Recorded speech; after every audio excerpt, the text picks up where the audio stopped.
Good evening. It is Tuesday, February 8th, 2022. One of the most interesting and very human interactions in Scripture is the relationship between David and King Saul, who was the king before David. King Saul desperately needed David's help to fight the giant Goliath, but did not always appreciate him afterwards.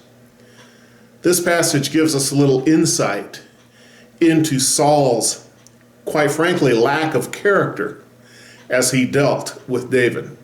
In 1 Samuel chapter 18, verses 1 through 9, and I'm reading from the New Living Translation, second edition, it says, after David had finished talking with Saul, he met Jonathan, the king's son. There's an immediate bond between them, for Jonathan loved David. From that day on, Saul kept David with him and wouldn't let him return home.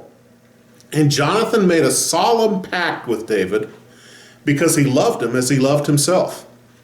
Jonathan sealed the pact by taking off his robe and giving it to David, together with his tunic, sword, bow, and belt. Whatever Saul asked David to do, David did it successfully. So Saul made him a commander over the men of war, an appointment that was welcomed by the people and Saul's officers alike. When the victorious Israelite army was returning home after David had killed the Philistine, women from all the towns of Israel came out to meet King Saul. This was their song: Saul has killed his thousands, and David his 10,000s. This made Saul very angry. What's this? He said. They credit David with 10,000s and me with only thousands? Next, they'll be making him their king. So from that time on, Saul kept a jealous eye on David. Saul's character flaws made him unfit for the king. And it had already occurred that Samuel had anointed David as the new king. But their relationship, as Saul's character flaws become more and more apparent, are very telling. Jonathan, Saul's son, gave David some very significant gifts: the robe, tunic, sword, bow, and belt. And Saul was jealous of that. David was successful, and he rose to the top quickly. And every time you're around someone who's very insecure and you're doing well, they get frightened and they get irritated at you because you're performing well and you're showing them up, whether they intend to or not. It's just, if you're insecure, you're afraid of what they're going to do. Then Saul heard David being praised. Now, the folks had come out to recognize Saul as the king. But when he hears the words, he gets jealous all over again. He couldn't stand it.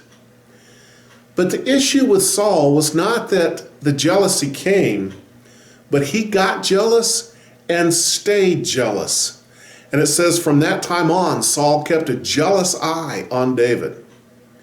You know, it's one thing to get a jealous feeling or an angry feeling or a hurt feeling and recognize it and then put it aside and say, I can do better than that. I'm better than that.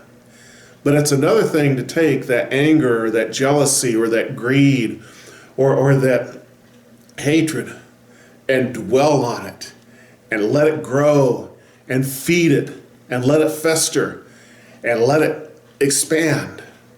And that's what Saul did. We need to learn how to let our grudges and jealousies and angers, to let them go, to put them away, to set them aside, and not hang on to them and put them on a special place of honor on our shelves inside our minds and keep feeding them and making them stronger.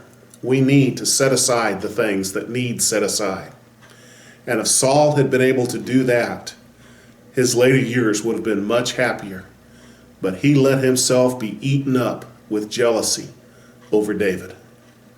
What about you? Can you set things aside? Or do you have a special trophy shelf in your head where you keep those things that ought to be put aside?